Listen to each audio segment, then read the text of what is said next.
동신들을 길을 살려드릴 수 있는 얘기를 좀 해드릴까 합니다. 오늘 있었던 제가 되게 기분 좋았던 얘기인데, 오늘 텐트로 오는 길에 오랜만에 진짜 한 3년 만에 친구한테 전화가 왔어요. 그 친구가 대구에 살고 있는 친구인데 고등학교를 저랑 같이 나왔거든요. 20살 때 대구로 이제 음악 관련 학과로 가서 이제 음악 거기서 졸업을 하고 지금 거기서 밴드 그 다음에 뭐 여러 가지 음악 활동을 하고 있는 친구예요. 저한테 전화가 와가지고, 야 근영아, 사실 좀 부끄럽게 하는데 제 별명이 맑은이거든요. 고등학교 때 제가 되게 말랐었는데 허벅지가 말근육 같다 그래가지고 맑은인데 근데 맑은 이러면서 저한테 네가 모시고 있는 분이 조원진 아니냐 이러고 해가지고 맞는데 왜 이러니까, 자기가 요새 택시를 타도 아니면 그냥 어른들 계시는 음식집에 밥을 먹으러 가도 조원진이란 이름이 계속 들린다고. 자기가 2010년부터 대구에 살고 있는데 이런 거 처음이라고 그런 얘기를 합니다. 그래서 작년까지만 해도 제가 왜 저런 사람을 모시고 있나 라고 제 걱정을 되게 많이 했대요. 근데 올해부터는 이제 네 걱정 안 한다 이렇게 전화가 왔습니다. 그 기쁜 소식 하나 들려드리면서 저도 사실 대표님 걱정을 아예 안 했던 건 아닌데 저도 이제 걱정을 안 하려고 합니다. 오늘 이제 지나가시는 국민들과 그리고 이제 우리 당원분들, 애국 국민들에게 좀 들려드리고 싶었던 거는, 사실 기술 관련, 우리 당 관련뿐만 아니라 기술 관련, 이거는 우리 당에 직할된 문제가 아니라 우리 대한민국이 앞으로 나아갈 문제라고 저는 생각을 하기 때문에 얘기를 드립니다.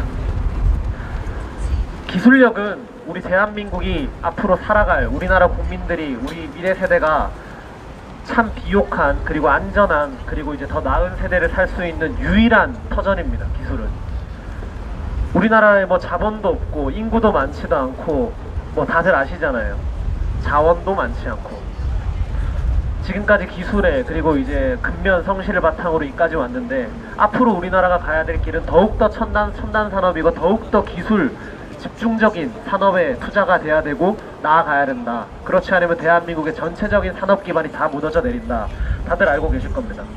조금 더 빠져나와서 좀 재밌는 얘기를 하면, 옛날 이제 왕정시대, 이제 혹은 중세 혹은 고대시대까지 얘기를 가보면, 부족시대부터 이제 왕국 이렇게 하면서 나오는 국가의 힘은, 부족의 힘은, 국가의 힘은 그 구성원들의 삶에 직결되지 않습니까? 부족이 힘이 강해지면 그 부족원들이 더 잘 먹고 잘 살고 더 많은 영향력을 끼치면서 살 수 있었고, 그리고 나중에 왕정시대가 됐을 때도 그 왕국이 더 얼마나 많은 힘을 가지고 있느냐에 따라서 그 국가, 국민의 당시 백성들의 삶에 직결되는, 그리고 이제 얼마만큼 많이 먹고 살고 얼마만큼 많이 부유한 삶을 영위하는가로 직결이 됐었습니다. 그거는 지금이랑 다르지 않아요. 앞으로도 마찬가지고요. 과거의 힘은 금이었어요. 과거의 힘은 맨 처음으로 가면 뭐 철이고, 그 다음엔 금이었고, 그 다음엔 이제 달러고, 이제 앞으로의 세대는 기술, 자본이 아니라 기술이 곧 힘인 시대가 옵니다. 국가의 3대 요소가 경제력, 그 다음에 국방력, 그 다음에 외교력이지 않습니까? 이 3대 요소로 한꺼번에 몇 단계를 끌어올릴 수 있는 요소, 바로 기술력.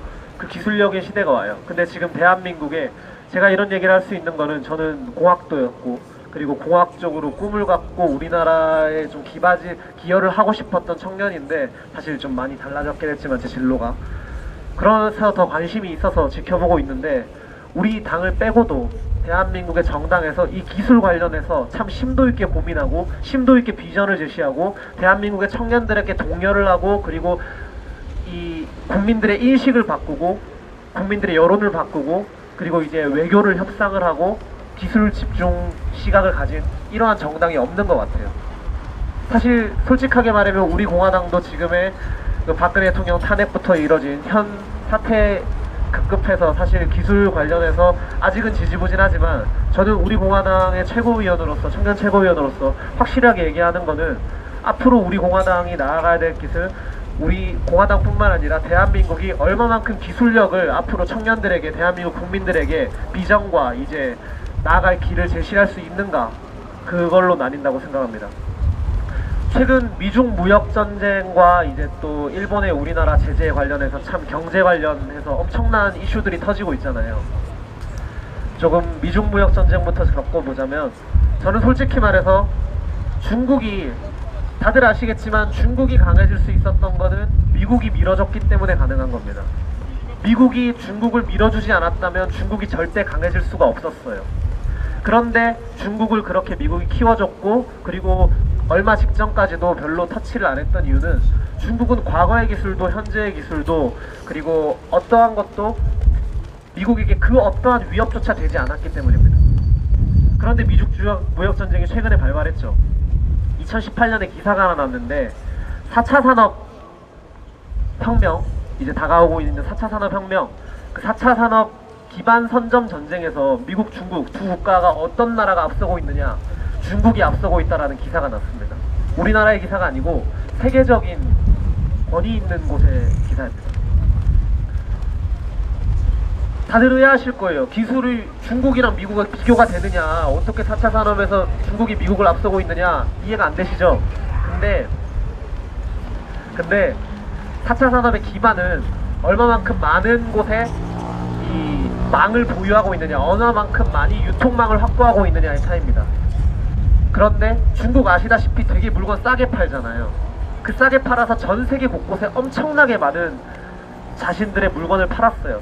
전자기품을, 전자기기를, 그 다음 최첨단 기기를, 스마트폰 관련 아니면 스마트 TV 뭐 이런 것들, 그런 것들 되게 많이 팔았기 때문에 그런 선점 경쟁에서 중국이 앞서고 있다. 그래 사실 앞으로 만약에 이대로 가능해 미국이 중국을 방치하고 선점 경쟁에서 계속 중국이 가격 후려치기로 전 세계에 그것을 보급하고 나아갔을 경우에 미국이 유일하게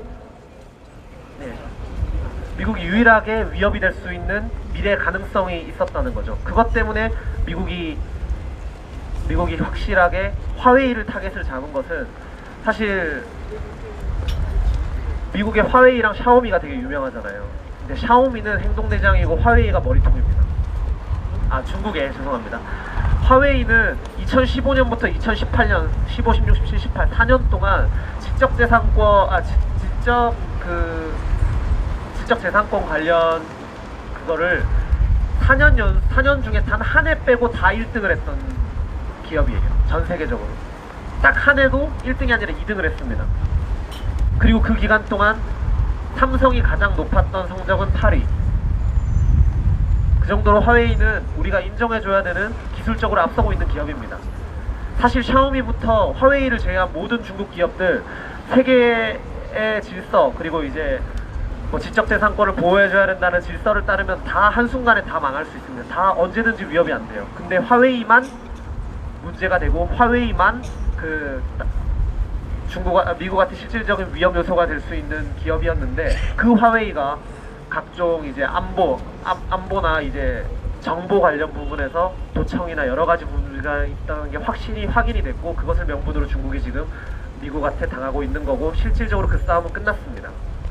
원래는 삼성이 그 중국의 관뚜껑을 닫을 수 있는 역할이었다고 저는 생각을 했었는데, ARM이라고 영국 기업이 있어요. 그 영국 기업은 이제 컴퓨터에 들어가는 CPU, 센터 프로세스 유닛이라는 컴퓨터의 CPU, 뇌인 CPU 말고 핸드폰에 들어가는, 우리 스마트폰에 들어가는 AP라는 스마트폰의 뇌가 있습니다. 그것에 대한 관련 특허나 이제 생산 공정 같은 거를 담당하는 최고 권위의 그 세계적 기업인데, 그 ARM이 중국 화웨이한테 더 이상 수출을 안 한다고 했어요.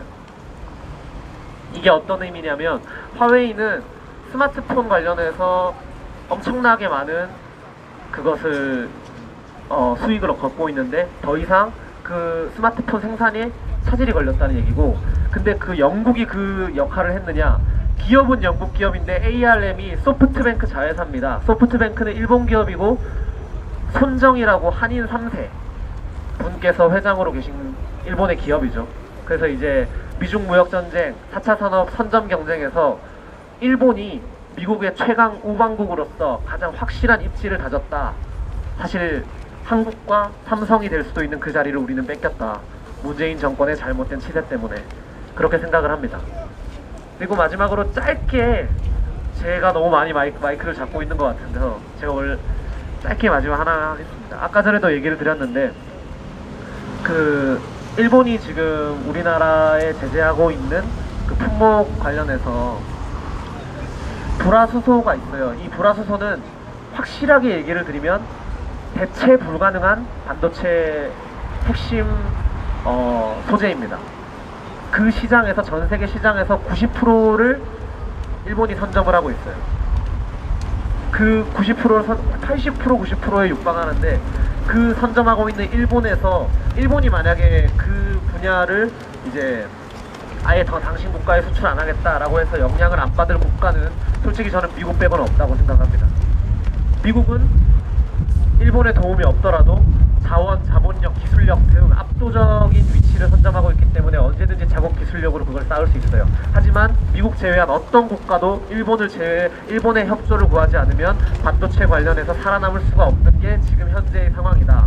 그런데 단일 감정을 호소하고 국민들한테 일본과 싸우자라고 말하고 있는 이 문재인, 질 게 뻔한 전쟁으로 국민을 병사들을 나가자고 싸우자고 하는 이 문재인, 대한민국을 나락으로 떨어뜨리고 있는 이 문재인, 정말 잘못됐다고 생각하고 대한민국의 청년으로서, 대한민국의 국민으로서 우리가 꼭 무너뜨려야 된다고 저는 생각합니다. 우리가 살기 위해서. 이상입니다.